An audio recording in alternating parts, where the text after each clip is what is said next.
astronomy. A few decades earlier, in the 1970s, there were a group of scientists who described how the universe came into existence, for which they got the Nobel Prize. This they called as the Big Bang. And these scientists said that initially our universe was one primary nebula. Then there was a secondary separation. There was a Big Bang, which gave rise to galaxies, the stars, the planets, the sun, as well as the earth on which we live. This they called as the Big Bang. This, what the scientists discovered about 40 years back, is mentioned in the Quran 1400 years ago, in Surah Anbiya, chapter number 21, verse number 30, where it says, Avalam yaral lazina kafaru. Do not the unbelievers see? Anna samawati wal arda kanat ratqan fafataqnahuma. That the heavens and the earth were joined together and we clove them asunder. This Big Bang, which the scientists discovered recently, is mentioned in the Quran 1400 years ago. Previously, we human beings, we thought that the world was flat. It was in 1577 when Sir Francis Drake sailed around the earth that he first time proved that the earth on which we live, it is spherical in shape. The Quran mentions 1400 years ago in Surah Naziyat, chapter number 79, verse number 30. Wal arda ba'da zalika dhaha. And thereafter we have made the earth egg-shaped.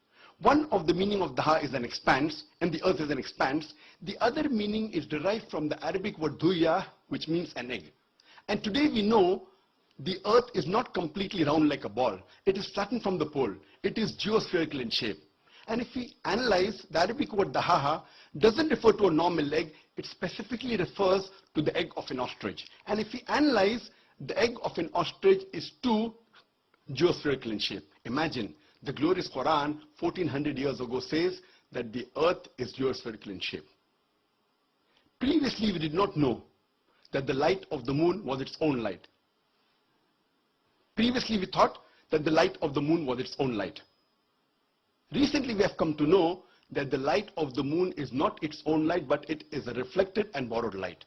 The Quran says in Surah Furqan, chapter number 25, verse number 61, Blessed is he who has placed the constellation in the sky and placed therein sun, a lamp having its own light, and moon having borrowed or reflected light. So the Quran describes the moonlight as borrowed or reflected, which we came to know recently in science. Recently in science means 50 years back, 100 years back, 200 years back.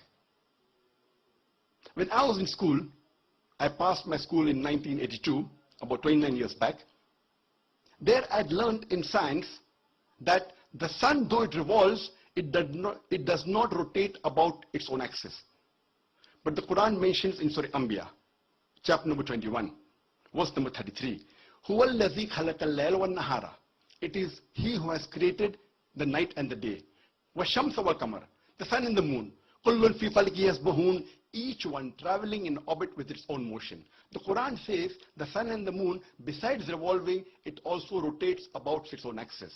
And today, recently, a few decades earlier, science has come to know that the sun rotates and takes about 25 days to complete one rotation, which has been incorporated in most of the school textbooks throughout the world. There may be certain skeptics who will say, it's nothing great that the Quran speaks about astronomy, since the Arabs were advanced in the field of astronomy. I do agree that the Arabs were advanced in the field of astronomy, but I'd like to remind them that the Arabs became advanced in the field of astronomy a few hundred years after the Quran was revealed. So it is from the Quran that the Arabs learned about astronomy and not the vice versa.